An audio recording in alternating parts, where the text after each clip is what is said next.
Hello bachcho, let's read this question. Question says select the correct statement. Option A, the rate law of the elementary reaction 2A gives us B plus C must be R is equals to rate constant into concentration of A ki power 2. Option B is the rate law for the complex reaction A plus B gives us C might not B. R is equals to K into concentration of A into concentration of B. Option C is if the partial orders differ from the stoichiometric coefficients in the balanced reaction, the reaction must be complex, right? Option D, if the partial orders are equal to corresponding coefficients in the balanced reaction, the reaction must be elementary, right? The key concept for this question is elementary and complex reactions. सबसे पहला question तो ये कि आखिर ये elementary reaction क्या होता है और कॉम्प्लेक्स रिएक्शन क्या होता है। ऐसे रिएक्शंस जो एक सिंगल स्टेप में हो जाते हैं, राइट? ऐसे रिएक्शंस जो एक सिंगल स्टेप में होते हैं उनको बोलते हैं हम लोग एलिमेंट्री रिएक्शन, राइट?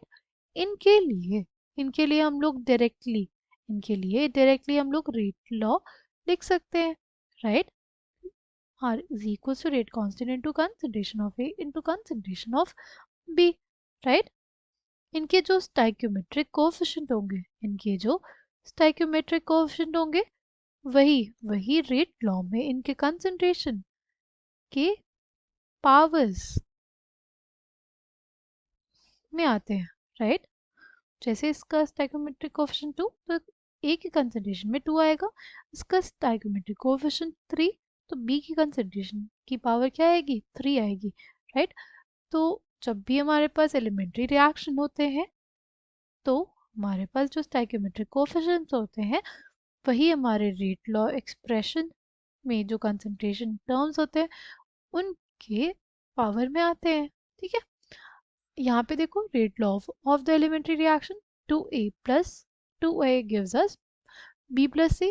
इसके लिए जो हमारे पास होगा rate is equals to rate constant into concentration of A की पावर 2, राइट? यहाँ पे स्टाइक्योमेट्रिक कोएफिशिएंट A का क्या था 2, ये आ गया रेट लॉ एक्सप्रेशन में, यानी ये स्टेटमेंट हमारे पास करेक्ट है, ठीक?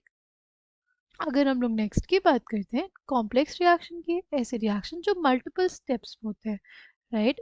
ये जो रिएक्शन होते हैं वो मल्टीपल स्टेप्स में होते हैं, ठीक है? कि जैसे अगर हमारे पास ए से हमारे पास पी बन रहा है, ठीक है? तो वो कैसे बनेगा, जैसे ए से बी बना, फिर बी से सी बना, सी से हमारे पास फिर जाके पी बना, ठीक है? फाइनली तो ये मल्टीपल स्टेप में हुआ ना, इनमें से कोई एक स्टेप होगा वही हमारा स्लोएस्ट स्टेप होता है और वही उसको कहते हैं हम लोग रेट डिटरमाइनिंग स्टेप। उसको क्या कहते हैं, रेट डिटरमाइनिंग स्टेप, ठीक है? अगर बात करें rate law expression for the complex reaction की, जब कॉम्प्लेक्स रिएक्शन का रेट लॉ लिखा जाता है तो ये नेसेसरी नहीं होता कि जो स्टाइक्योमेट्रिक कोएफिशिएंट हमारा रिएक्टेंट्स का होगा वही रेट लॉ एक्सप्रेशन में जो कंसंट्रेशन टर्म्स है उनकी पावर में आए, राइट? तो ये जो स्टेटमेंट है वो करेक्ट है। ये माइट नॉट बी लिखा हुआ है, अगर माइट बी लिखा हुआ होता तो भी ये स्टेटमेंट करेक्ट होता, हो भी सकता है और नहीं भी, राइट? ऐसा नेसेसरी नहीं होता कि अगर हमारे पास कोई ऐसी रिएक्शन है, जो कॉम्प्लेक्स रिएक्शन है, तो उसके रेट लॉ एक्सप्रेशन में स्टैकोमेट्रिक कोएफिशिएंट्स ना आए, वो आ भी सकते हैं और नहीं भी आ सकते हैं, राइट? अगर बात करते हैं ऑप्शन सी की, if the partial orders differ from, जो पार्शियल ऑर्डर्स आएंगे वो डिफर करते हैं स्टैकोमेट्रिक कोएफिशिएंट से in the balanced reaction, the reaction must be complex, ये जो स्टेटमेंट है वो करेक्ट है, ठीक है?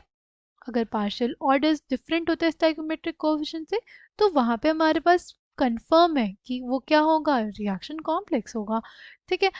और अगर ऑप्शन डी की बात करते हैं तो उसमें पार्शियल ऑर्डर्स अगर इक्वल होते हैं कॉरेस्पॉन्डिंग कोएफिशिएंट के तो इसमें दिया है कि रिएक्शन मस्ट बी एलिमेंट्री, ये स्टेटमेंट गलत हो जाएगा। ज़रूरी नहीं कि वो एलिमेंट्री हो, वो एलिमेंट्री हो भी सकता है और नहीं भी हो सकता है, ठीक है? कई ऐसे रिएक्शंस होते हैं जिनके जो स्टैइकोमेट्रिक कोएफिशिएंट जो होंगे जो हमारे स्टाइकोमेट्रिक कोफिशिएंट होते हैं वही रेट लॉ एक्सप्रेशन में भी आते हैं फॉर अ कॉम्प्लेक्स रिएक्शन। ठीक है, तो ये जो स्टेटमेंट है वो इनकरेक्ट है, बाकी तीनों ही स्टेटमेंट्स हमारे पास करेक्ट होते हैं, इसलिए option A, option B, option C will be correct. I hope you understood it well. Thank you and all the best.